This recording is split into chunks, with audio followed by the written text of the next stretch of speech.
Hello student, मैं कुलदीप राजपूत स्वागत करता हूं आपका इस वीडियो में।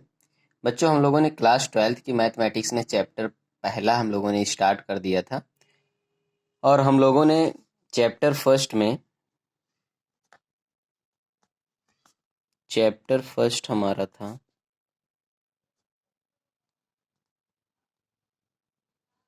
संबंध एवं फलन। हम लोगों ने संबंध एवं फलन रिलेशंस एंड फंक्शंस, हम लोगों ने रिलेशन के बारे में अच्छे से पढ़ लिया था। पिछले वीडियो में हमने कहा था कि अब जो नेक्स्ट वीडियो हम लोग का होगा उसमें हम लोग प्रांत, सह प्रांत और परिसर के बारे में जानेंगे। संबंध में हम लोग यानी किसके बारे में जानेंगे? प्रांत, सह प्रांत और परिसर के बारे में। तो ध्यान से समझिए, अगर हम कहें ए और बी यानी एक दूसरे से संबंधित, अगर हम देखिए यहाँ पे आर ए व आर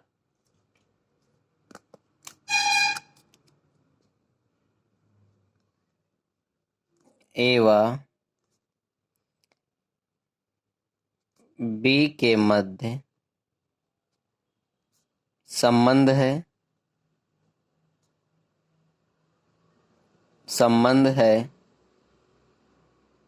तब क्या कंडीशन होगी? अगर आर ए व बी के मध्य संबंध है तब हम कहेंगे यहाँ पे जो समुच्चय यानी समुच्चय जो बी होगा वो पूरा का पूरा सह प्रांत कहलाएगा। ध्यान से समझिए बच्चों, जो समुच्चय बी होगा वो पूरा का पूरा सह प्रांत कहलाएगा, जिसे हम लोग कोडोमेन कहते हैं। समुच्चय बी, एग्जाम्पल लिए थे हम लोगों ने, a is equal to 1 2 3, b is equal to a comma b comma c। तो वहां पे हम लोगों ने निकाला था कुल कितने संबंध आएंगे, इसके पिछले वीडियो में बताया था। तो यहाँ पे समझिए, अगर हम सह प्रांत की बात करें, आर एवं बी के मध्य कोई संबंध है तब समुच्चय जो बी होगा वो पूरा का पूरा सह प्रांत होगा, जिसे हम लोग कोडोमेन कहते हैं। अगर हम प्रांत की बात करें, प्रांत यानी डोमेन, जो रिलेशन होगा यानी क्रमित युग्म के रूप में लिखना है। यानी क्रमित युग्म जैसे, अगर हम एग्जाम्पल जैसे ध्यान से देखिए, जैसे a इज इक्वल टू 1 2 3 और b is equal to a b c। और अगर हम r कह रहे हैं, यहाँ पे देखिए r है यहाँ पे, तो a क्रॉस b लिख सकते हैं हम लोग इसे, a क्रॉस b। तो ध्यान से देखिए, तो यहाँ पे r is equal to a cross b अगर हम लोग निकालें तो पहले 1 1a 1b 1c 2a 2b 2c 3a 3b 3c। इस तरह से हम लोगों ने a क्रॉस b को लिखते हैं। ध्यान से देखिए, हमने बात की है यदि a is equal to 1 comma 2 comma 3 और b is equal to a comma b comma c, तो r इज इक्वल टू यहाँ पे 1 कामा a 1 comma b 1 comma c 2 comma a 2 comma b 2 comma c 3 comma a 3 comma b 3 comma c। इस तरह से हम लोगों ने a क्रॉस b यानी क्रमित युग्म का जो पहला अवयव होगा, बच्चों ध्यान से सुनिए, क्रमित युग्म का जो पहला अवयव होगा उससे जो समुच्चय बनेगा वो हमारा प्रांत कहलाएगा। यानी क्रमित युग्म का जो पहला अवयव होगा वो हमारा प्रांत कहलाएगा। यहां पर प्रांत की अगर हम बात करेंगे तो ध्यान से देखिए, समुच्चय ए यानी समुच्चय ए ये वाला पूरा का पूरा क्या है, यहाँ पे प्रांत कहा जाएगा। पूरा का पूरा ये प्रांत कहा जाएगा। ये रिलेशन इनके बीच देखिए क्या क्या हम लोगों ने ज्ञात किया है। तो यहाँ पे जो हमारा ए होगा ये पूरा का पूरा क्या कहलाएगा, ये प्रांत कहलाएगा। अगर सिमिलरली अगर इसी प्रकार हम बात करें परिसर ज्ञात करने की, अगर हम परिसर की बात करें, परिसर, आप लोग हमारी बात समझ पा रहे होंगे। यहाँ पे जो ए होगा, जो अवयव यहाँ पे जो हमारा समुच्चय बनेगा, यानी समुच्चय ए पूरा का पूरा प्रांत कहलाएगा। तो परिसर की अगर हम बात करें तो परिसर क्या होता है, संबंध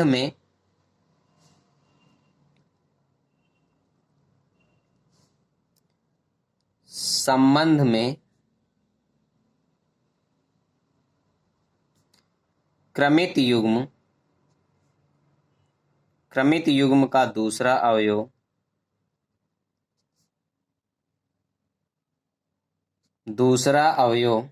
या दूसरे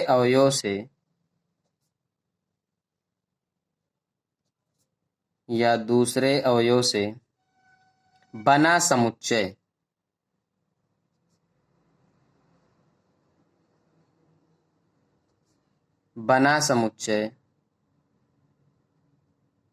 परिसर कहलाता है।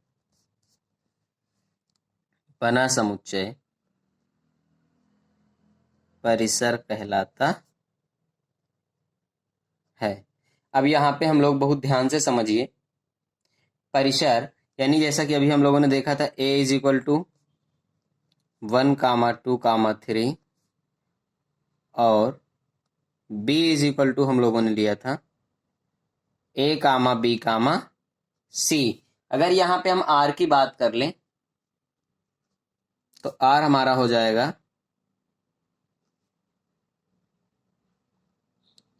1a, 1b, 1c, 2a, 2b, 2c, 3a, 3b, 3c। इस तरह से यानी जो दूसरा अवयव होगा, यहाँ पे जो दूसरा अवयव होगा हमारा परिसर कहलाएगा। यानी जो दूसरा अवयव आएगा, अगर यहाँ पे हम परिसर की बात करें, परिसर तो दूसरा अवयव क्या हमारा b है, तो यानी परिसर इज इक्वल टू हो जाएगा a, b, c। इस तरह से हम लोगों ने प्रांत, सह प्रांत और परिसर में इतनी चीज हमें सीखनी थी कि जो दूसरा वाला समुच्चय होगा, ध्यान से सुनिए, जो दूसरा वाला समुच्चय होगा वह पूरा का पूरा सह प्रांत कहलाएगा। उसमें आपको कुछ सोचना ही नहीं है। जो दूसरा समुच्चय होगा आपका वो पूरा का पूरा सह प्रांत कहलाएगा। प्रांत के लिए अभी हमने बताया, प्रांत के लिए जो संबंध में प्रांत के लिए क्रमित युग्म आए उसमें से जो पहला अवयव है उससे जो समुच्चय बना वह प्रांत कहलाएगा। यानी ध्यान से सुनिए, क्रमित युग्म यानी कि प्रांत, संबंध में प्रांत के लिए क्रमित युग्म आए उसमें से जो पहला अवयव है उससे जो समुच्चय बना वह प्रांत कहलाएगा, और जो दूसरा अवयव है उससे जो समुच्चय बना वह परिसर कहलाएगा। चलिए आप लोग समझ गए होंगे। अब इसको हम एक क्वेश्चन के माध्यम से समझते हैं। देखिए क्वेश्चन लेते हैं, यहाँ पे क्वेश्चन लेके समझते हैं, ध्यान से समझिए। a इज इक्वल टू 1, 2, 3 और b इज इक्वल टू 2, 3, 4, एक संबंध R इस तरह परिभाषित है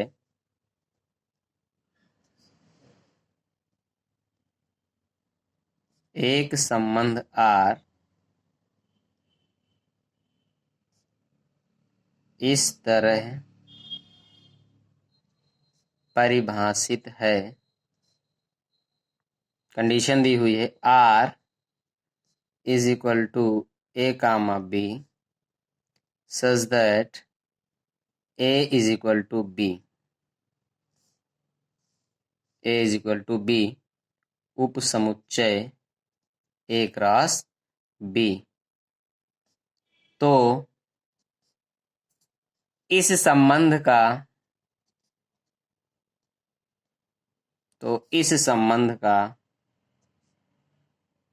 प्रांत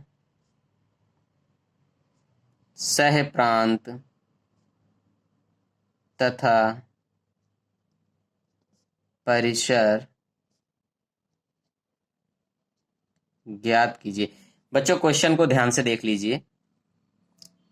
यहाँ पे a इज इक्वल टू 1, 2, 3 और b इज इक्वल टू 2, 3, 4। एक संबंध R इस तरह परिभाषित है कि R is equal to A, B such that A is equal to B उप समुच्चय A क्रॉस B। तो इस संबंध का प्रांत सह प्रांत तथा परिसर। देखिए जो यहाँ पे R इज इक्वल टू दिया है, R की अगर हम यहाँ पे डिफिनेशन की बात करें तो R कह रहा है हमारा A is equal to B होना चाहिए। A और B का पेयर बनाना है हमें, A और B का पेयर बनाना है जिसमें A is equal to B हो, तो यानी जिसमें हम लोग A is equal to B हो। तो यहाँ पे देखिए कंडीशन समझिए, ये कौन सा रिलेशन यहाँ पे प्रदर्शित करेगा, ध्यान से देखिए। अगर अब यहाँ पे हम इसको समझें, बहुत ध्यान से समझिए बच्चों, तो यहाँ पे अगर हम R निकालें तो R देखिए ध्यान से, R क्या आएगा हमारा। क्वेश्चन कह रहा है A is equal to b, यानी जो A में हो वो B में होना चाहिए। 1 यहाँ है लेकिन 1 अगर यहाँ नहीं है, अगर हम A is equal to B कहें तो 1 नहीं लेंगे क्योंकि पहला एलिमेंट से दूसरा एलिमेंट B में होना चाहिए। अगर पहला एलिमेंट है तो दूसरा एलिमेंट B में होना चाहिए। तो यहाँ पे 2 है और यहाँ भी 2 है, तो 2, 2 और 3, 3 इस तरह से हम लोग R फाइंड कर लेंगे।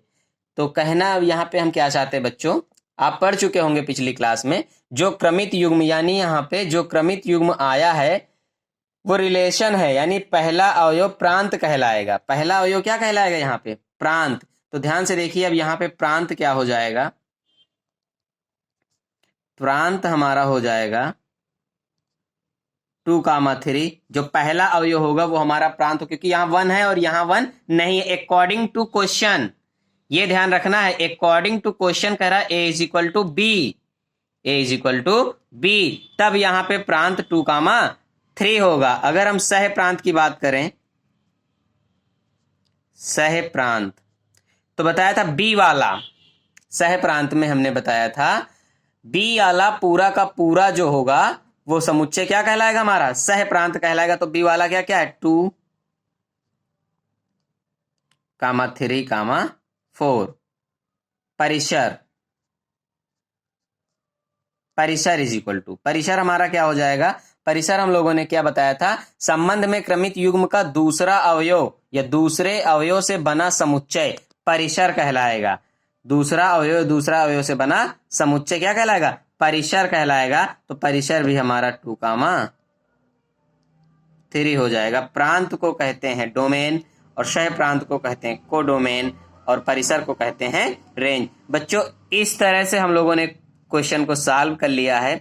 अगर किसी बच्चे को क्वेश्चन में कहीं पर भी कोई डाउट आता है तो कमेंट में डाल देना और उसको फिर हम नेक्स्ट वीडियो में आपको अच्छे से सॉल्व करके समझा देंगे। इस तरह से हम लोगों ने प्रांत, सह प्रांत और परिसर के बारे में पढ़ लिया है। अब हम लोग पढ़ेंगे प्रतिलोम संबंध क्या होता है। तो चलिए प्रतिलोम संबंध देखते हैं। प्रतिलोम संबंध, प्रतिलोम संबंध ध्यान से देखिए। प्रतिलोम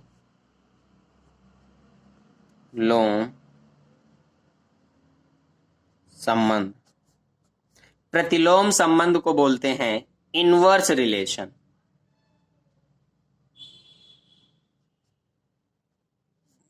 इनवर्स रिलेशन, देखिए इनवर्स रिलेशन क्या होता है, ध्यान से समझिए।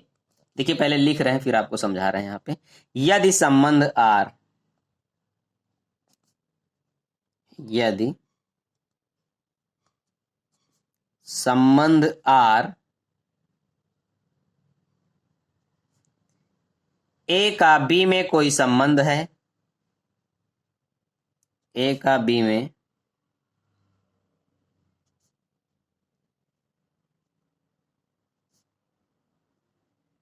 ए का बी में कोई संबंध है, तब आर का प्रतिलोम, तब आर का प्रतिलोम संबंध, तब आर का प्रतिलोम संबंध आर इनवर्स होगा। बी का ए में संबंध होता है, बी का ए में संबंध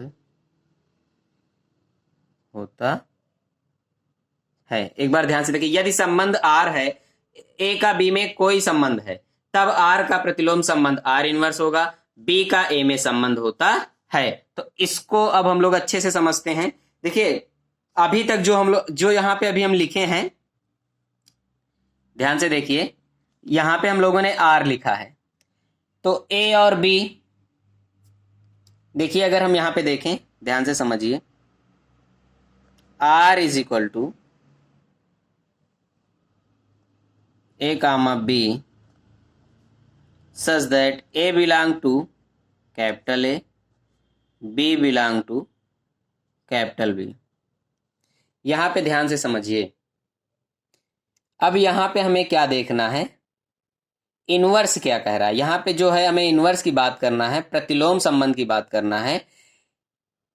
जो एलिमेंट हमें यहां पे दिख रहा है, यानी हम बात करें यहां पे पहला अगर हम दूसरे की जगह पर रख दें और दूसरा पहले की जगह पर हो जाए, सिंपल सी बात। अगर हम इनवर्स की बात करें यहां पे, तो इनवर्स क्या कहलाता है हमारा, ध्यान से देखिए। अगर आर इनवर्स हम लोग निकालें, आर इनवर्स, आर इनवर्स क्या करता है, ए की जगह बी को रख दीजिए और बी बिलोंग करेगा कैपिटल बी से और ए बिलोंग करेगा कैपिटल ए से। कहने का मतलब है ये हमारा कहलाएगा इनवर्स रिलेशन। ये क्या कहलाएगा हमारा, इनवर्स रिलेशन। यानी हमें जो रिलेशन ये दिख रहा है आर इज इक्वल टू, बस हमें इसमें चेंज क्या कर देना है, पहला वाला जो है दूसरे की जगह पर एलिमेंट और दूसरा वाला एलिमेंट पहले की जगह पर हो जाए, तो ऐसा जो हमारा रिलेशन बनेगा, ऐसा ये हमारा क्या बनेगा, इनवर्स रिलेशन। कैसा रिलेशन बनेगा ये हमारा, इनवर्स रिलेशन। इस तरह से हम लोगों ने इनवर्स रिलेशन को पढ़ लिया है। अब ध्यान से समझिए, यहां पे अगर हम थोड़ा सा समझना चाहें यहां पे, तो देखिए ए कामा बी बिलोंग कर रहा है कैपिटल आर से, ध्यान से देखिए, तो चेंज कर दीजिए यहां पे, तो बी कामा ए, तो ये किससे बिलोंग करेगा, इनवर्स से, capital R inverse, are inverse से बिलोंग करेगा। ध्यान से समझिए इसका मतलब है क्या, ए कामा बी जो है यहां पे है वो बिलोंग कर रहा है आर से, ए कामा बी बिलोंग कर रहा है आर से, तो बी कामा ए जो है वो बिलोंग करेगा आर इनवर्स से, आर इनवर्स से। तो अब सिंपल सी बात है, यहां पे जो हम प्रांत और परिसर की बात कर रहे हैं, जो हम लोग यहां पे प्रांत और परिसर की बात कर रहे हैं, वो आपस में चेंज हो जाएंगे। क्या हो जाएंगे, आपस में चेंज हो जाएंगे। देखिए अगर यहाँ पे हम समझना चाहें, ध्यान से देखिए, बात करें आर का प्रांत is equal to r inverse का परिसर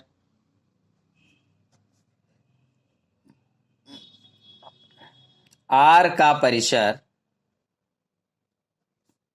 is equal to r inverse का प्रांत।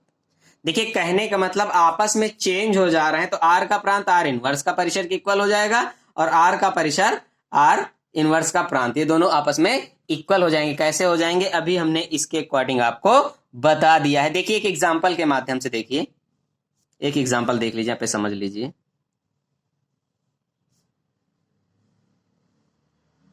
यहाँ पे 1 ले लो, 2, 3, ए ले लो, बी ले लो, सी ले लो। अगर यहाँ पे हम बात करें, हमारा 1 कनेक्टेड है ए से और हमारा 2 भी कनेक्टेड है ए से, 2 भी कनेक्टेड है ए से और 3 कनेक्टेड है बी से, 3 कनेक्टेड है बी से। तो यह एक रिलेशन है। ये कैसा रिलेशन है? यह एक रिलेशन है ए टू बी, यानी ए टू बी, इसको ए दे दीजिए और ये बी, ये ए टू बी एक रिलेशन है। तो यहाँ पे आपने पढ़ा होगा कि ए वाला जो प्रांत है, ए वाला जो प्रांत है, बी वाला परिसर है। यहाँ पे ए वाला प्रांत है और बी वाला क्या है? परिसर है, जो इधर से इधर यानी 1 से ए की ओर कनेक्टेड हो रहा है। तो यहाँ पे हमारा जो परिसर है, अगर हम बी वाला पहले कर दें, बी वाला पहले हो जाए तो क्या हो जाएगा? ये प्रांत हो जाएगा और ए क्या हो जाएगा? परिसर हो जाएगा। इसे ही इनवर्स कहते हैं। इसे ही क्या कहते हैं? इनवर्स कहते हैं। अगर यहाँ पे हम आर के लिए प्रांत की बात करें, देखिए ये मान लीजिए आर के लिए हम बात करें, आर के लिए, आर के लिए ये प्रांत है, ये क्या है? प्रांत है, ये हमारा प्रांत है और ये क्या हो जाएगा आर के लिए? आर के लिए ये हमारा हो जाएगा परिसर हो जाएगा। अगर आर इनवर्स के लिए हम बात करें, ध्यान से देखिए, आर इनवर्स के लिए, आर इनवर्स के लिए तो ये हमारा परिसर हो जाएगा और आर इनवर्स के लिए ये हमारा क्या हो जाएगा? प्रांत हो जाएगा। क्या हो जाएगा? प्रांत हो जाएगा। यही चीज अभी हम आपको बता रहे थे कि यहां पे अगर बी वाला पहले हो जाए और तो वो बी, अगर बी वाला पहले हो जाएगा तो ये प्रांत हो जाएगा और ए अगर हो जाएगा, ए इधर आ जाएगा